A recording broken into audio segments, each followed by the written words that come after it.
Praise the lord అందరికీ. ఈరోజు Bible పఠనము కీర్తనలు 4వ అధ్యాయము. నా నీతికి ఆధారమగు దేవా, నేను మొరపెట్టినప్పుడు నాకు ఉత్తరమిమ్ము. ఇరుకులో నాకు విశాలత కలుగజేసిన వాడవు నీవే. నన్ను కరుణించి నా ప్రార్థనను అంగీకరించుము.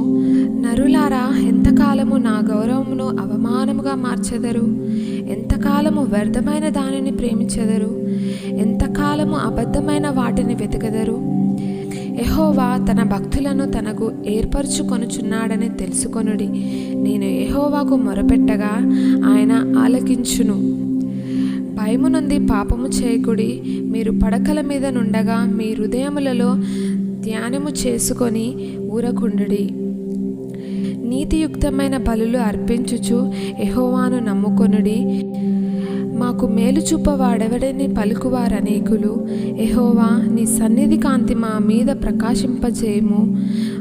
వారి ధాన్య ద్రాక్షరసములు విస్తరించిన నాటి సంతోషము కంటే అధికమైన సంతోషము నీవు నా హృదయములో పుట్టించితివి. యెహోవా, నెమ్మదితో పండుకొని నిద్రపోవుదును. నేను ఒంటరిగా నుండినను నీవే నన్ను సురక్షితంగా నివసింపజేయుదువు. ఆమేన్.